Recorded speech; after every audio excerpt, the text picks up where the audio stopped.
The Prime Minister sat down with the leaders of the other four main political federal parties today to discuss support for Franco-Ontarians. That's after Doug Ford's government announced it was cancelling a planned French language university and it was changing the role of the French Language Services Commissioner. So what did the meeting accomplish? Catherine Cullen joins me now with the details. Hey, Catherine, thanks for being with us. Tell us a bit about what happened during the meeting.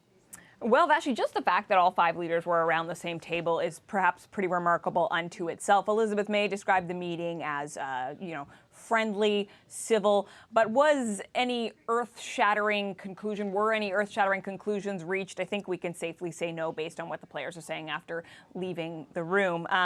Everybody, first of all, the whole meeting was conducted in French, we're told. Everybody had an opportunity to go around the table, talk about some of their concerns and potential solutions that they could be bringing to the table.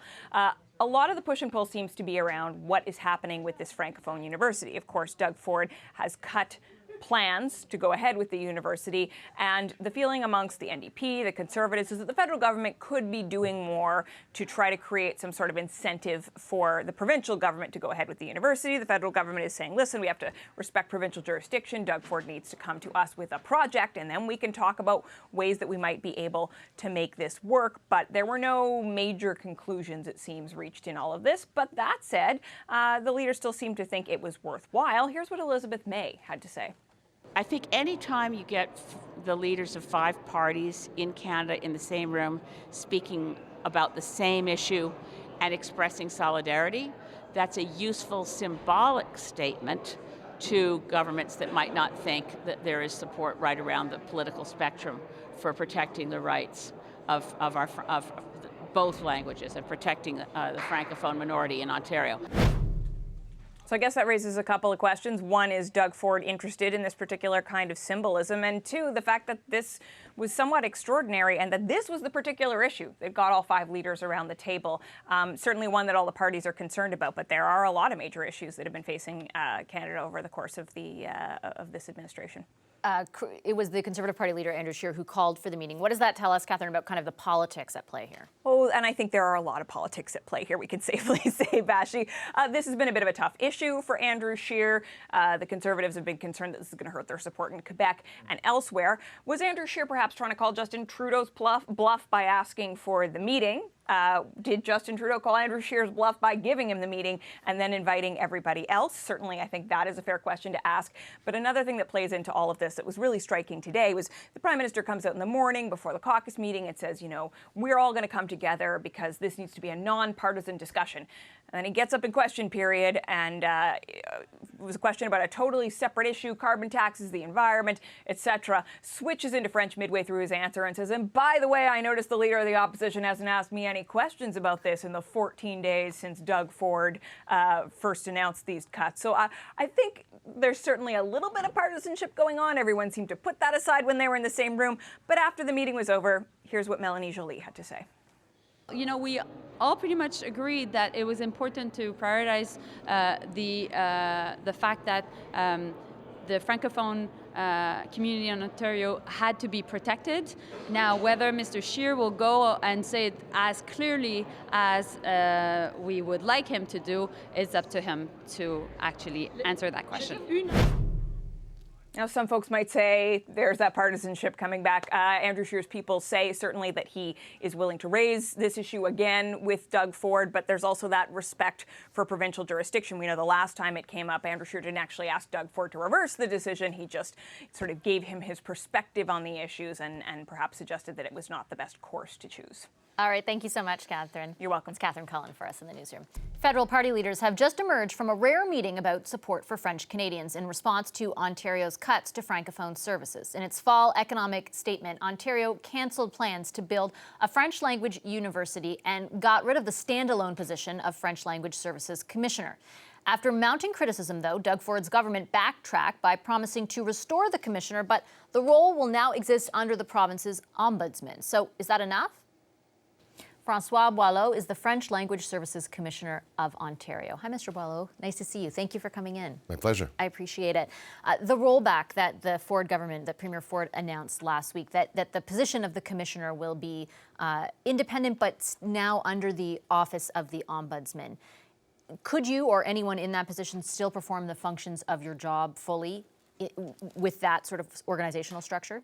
Well, the short answer is no, because I'm in charge of my own priorities, and so therefore I ask for the budget, and if the Board of Internal Economy agrees with me, then I do receive a budget, and I'm free to decide on human resources, on the staffing issue, on immobilization, complaints management system, database. All of this is up to me.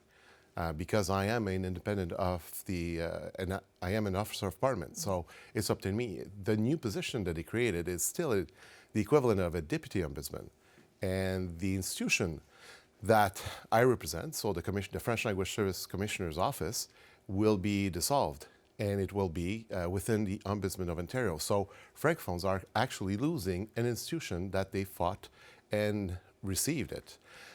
So they're losing foothold in the Legislative Assembly, and that's on the symbolic side, but it's also on the practical side, because when you have your own voice, when you're meeting with a deputy minister and you're an ombudsman or you're the French Language Service Commissioner, it's very hierarchical, so you have the same level. But when you're a deputy ombudsman, then it's not the same level. You're meeting, people at different angles. Assistant Deputy Minister, which is fine, of course. They are all really working hard people, but it's not just the same level. And is the decision-making authority the same? That's correct. But, well, it's not. It's not. And so therefore this new position will have, this new person will have to ask, discuss priorities with Paul Dubé. There are worse things. Paul Dubé is an excellent ombudsman. And so I would, under other circumstances, I would have loved to work with him. But the fact is that he is a last recourse office. The French Language Service Commissioner's office is not. So how will this play out? I do not know. And the advocacy role, Paul has made it clear in an interview the other day that the new position will have to follow him. And he's not an advocate. That's not his job. It's not part of his DNA. It's part of the DNA of a French Language Service Commissioner that is autonomous, independent, and free to do his job or her job of promoting, protecting, and a job of ombudsman, because we do receive complaints as well. So you're not planning on applying for the new position? Absolutely not. I don't have that heart, that courage. I've invested too much in this position for the last 11 years. It was a good ride. We've built something extremely useful, and you see the reaction, I believe. If we had not done a good job, proper job, probably that the people would not be out that much to protect this position. So I'm very, very happy, very proud of what we've done, proud of the staff. Now it's going to be a different scenario. If Bill 57 is passed, then of course it's something completely different, and I don't have that courage to to participate in the dismantlement of this office. Would you have stayed on should the rule had remained separate? Well, I have a 3-year contract, so I didn't have plans to not to. Do you know, did the government, for example, tell you anything about the size of the staff that the position would have under the ombudsman, the budget, the size? Would any of that have changed as well? Well, no. From what I understood from Bill 57, it was quite clear that all staff of the French Language Service Commissioner would go to the ombudsman. The thing is, I'm not staff. I know it's a little bit funny, but I'm not staffed by the office. I'm staffed by the Legislative Assembly. So I'm. Would your budget have remained the same though? Well, that would have been up to, and that would be up to Paul Dubé to ask for a different budget. If the government's intention were to look for efficiencies, then I was looking for, well, what are we talking about? So it's up to government to demonstrate this efficiency, because if we're talking about only my own salary, well, I'm not. I am well paid, but I don't think that is the sufficient reason to cut an office like that, because all staff is going to the Ombudsman office. The Prime Minister is scheduled to meet today with leaders from all opposition parties, a pretty rare meeting on this very issue. Do you think that there needs to be federal pressure applied to the Ford government to further roll back the decisions it initially made? Well, I think that the federal government could play a role in terms, certainly for the Université de l'Ontario français. So federal government have always been involved in key institutions, in education, in health services across the country for different topics. And now the topic is certainly the lack of post-secondary education in French in the central southwest part of the province, which is very, very important because that is key. It's the fastest growing population. Francophone population is in the GTA. This is where the future is. Ottawa as well, but certainly in London, Hamilton, Toronto, this is a fast growing, very diverse. One Francophone out of 2 in the GTA was not born in this country. My own staff, 8 out of 14 is not born in this country. And so it's a very diverse, very dynamic situation, and they don't have a place to go.